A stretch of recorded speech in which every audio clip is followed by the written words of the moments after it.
मैं NCERT class 12 chapter number 2 का back exercise question यहाँ पे डिस्कशन कर रहा हूँ। आज के वीडियो में 2.7 नंबर क्वेश्चन डिस्कस करने जा रहा हूँ। क्वेश्चन आपकी स्क्रीन पर है। 3 capacitors of capacitance 2 picofarad, 3 picofarad and 4 picofarad are connected in parallel. किसमें कनेक्टेड बच्चा? ये सब पैरेलल में कनेक्टेड है। What is the total capacitance of a combination? B part में पूछ रहा है determine the charge on each capacitor if the combination is connected to 100 volt. कितने बच्चा? 100 वोल्ट से कनेक्ट कर दिया जा रहा है तो क्या होगा? तो हमने बताया था आपको कि जब 3 कैपेसिटर किसमें जुड़े हुए बच्चा? 3 कैपेसिटर पैरेलल में जुड़े होते हैं कुछ इस तरीके से।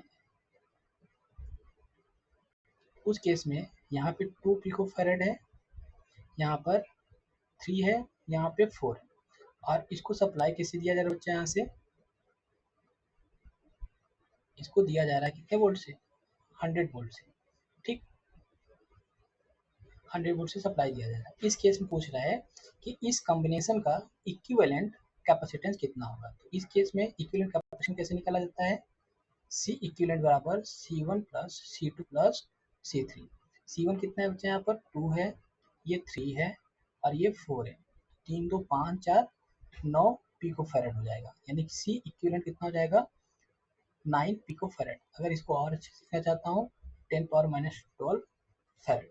ठीक, अब कह रहा है अब इसके पास जो पोटेंशियल डिफरेंस दिया गया है 100, यानी हमने बताया था बच्चा इसमें कि पोटेंशियल अक्रॉस ईच कैपेसिटर क्या है? सेम है। यहाँ भी है, यहाँ पे क्या है? 0, यानी कि ये C1 भी हमारा कितना है? पोटेंशियल भी है, और C3 के C2 के प्लांग भी हमारा पोटेंशियल डिफरेंस भी है, और C3 के प्लांग भी हमारा पोटेंशियल क्या भी है।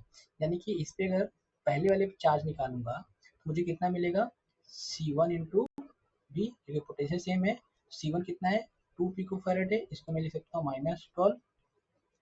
पोटेंशियल कितना दे रहा हूँ? 100 दे रहा हूँ। तो ये मैं सॉल्व करूंगा तो मुझे मिलेगा 200 इंटू 10 पावर माइनस 12। फिर सिंप्लीफाइड करूंगा तो इंटू 10 पावर माइनस 10 गुलाम हो जाएगा। कितना हो जाएगा? 2 इंटू 10 पावर माइनस 10 गुलाम।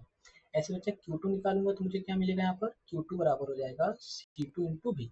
पोटेंशियल सेम है। C2 की वैल्यू कितना है? 3 इंटू 10 पावर माइनस 12 है, और भी कितना दे रहा हूँ मैं? 100 दे रहा हूँ यहाँ से। ये हो जाएगा 3 इंटू 10 पावर माइनस 10 गुलाम। ऐसे Q3 निकालना होगा, मुझे कैसे निकल जाएगा? C3 into we. C3 कितना है यहाँ पर? 4 है, इंटू 10 पावर माइनस 12 है, और भी हमारा वही रहेगा 100 ही। ये बन जाएगा 4 इंटू 10 पावर माइनस 10 गुलाम। ठीक, यानी कि अक्रॉस ईच कैपेसिटर जो चार्ज होगा बच्चा क्या होगा? ये 2 इंटू 10 पावर माइनस 10 गुलाम होगा। Q2 गुलाम, C2 गुलाम बच्चा कितना होगा? 3 इंटू 10 पावर माइनस 10 गुलाम, और Q3 कितना होगा? 4 इंटू 10 माइनस 10 गुलाम। ठीक, इसका डिटेल सोल्यूशन किसका? 2.7। अब मैं 2.8 नंबर क्वेश्चन डिस्कस करूंगा नेक्स्ट वीडियो में। ठीक है, थैंक यू।